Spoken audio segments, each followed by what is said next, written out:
நம்ம எண்ணத்தால் ஆராயுதுன்னு சொல்கிறோம், மெட்டாகாக்னிஷன்னு சொல்கிறோம்.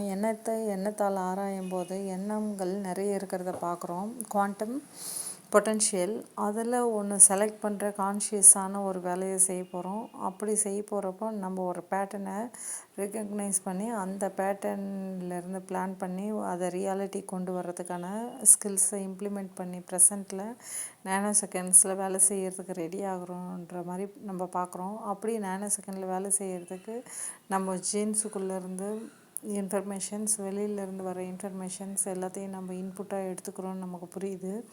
இதுதான் லேர்னிங். அதை நம்ம தேவையான அளவுக்கு எடுத்து யூஸ் பண்ணி வர்றப்போ மறுபடியும் லேர்ன் பண்ணுறோம். அதில் ராங் ரைட் வர்றப்போ இதுக்கும் நம்ம சாப்பிட்ற எல்லாத்துக்குமே சம்மந்தம் இருக்குது, தூங்குறதுக்கு சம்மந்தம் இருக்குது, எல்லாம் நமக்கு தெரியும். அப்படி எல்லாமே இங்கே நம்ம ஒரு செயல் செய்கிறோம், ஒரு வார்த்தை பேசுகிறோன்னா அதுக்கு உள்ள அந்த நியூரான்ஸ்லேருந்து வேலை செய்யுதுன்னு தெரியுது நமக்கு.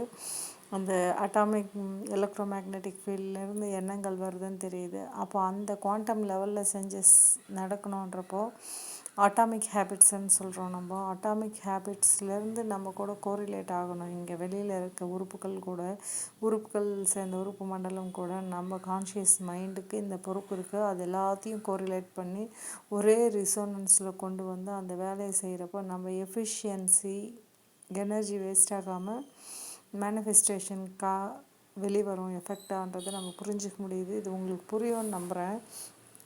அப்போ எந்த மாதிரி ஃபுட்டு சாப்பிட்றது நம்ம டேஸ்ட்டுக்காக நினைக்கிறோம். அது உள்ள ஒரு எக்கோசிஸ்டம் இருக்குது. நமக்குள்ள நிறைய உறுப்புகளில் நிறைய குடல்லேருந்து எல்லாத்துலேயுமே பெருங்குடல், சிறுங்குடல்லேருந்து மைக்ரோ ஆர்கானிசம்ஸ் இருக்குது. ஒவ்வொரு செல்லுலேயும் மைக்ரோ ஆர்கானிசம்ஸ் இருக்குது. அது நம்மளோட எமோஷன்ஸ்லேருந்து நம்ம ஃபில்டர்ஸாக நம்ம ஜெனட்டிக்ஸ்லேருந்து எது வெளியிலேருந்து வர்றதுக்கு எப்படி ரியாக்ட் பண்ணணுன்றதுக்கு எல்லாமே கோரிலேட் பண்ணி தான் ஒர்க் பண்ணுறோன்றது பெரிய இண்டஸ்ட்ரி மாதிரி நம்ம புரிஞ்சுக்க ஆரம்பிக்கிறப்போ நம்ம இன்னும் பொறுப்போட கடமையோட சாப்பிட ஆரம்பிப்போம். அது எவ்வளோ முக்கியன்றது நமக்கு புரிகிறப்போ அது சாமிக்கு படைக்கிறப்ப மட்டும் அந்த மாதிரி பொறுப்போடு சமைச்சு படைக்கிறதில்ல, நம்ம சாப்பிட்றப்பையும் பொறுப்போடு சமைச்சு சாப்பிடுவோன்றதை நம்ம புரிஞ்சுக்கலாம். இது உங்களுக்கும் புரியும்னு நம்புகிறேன். நன்றி.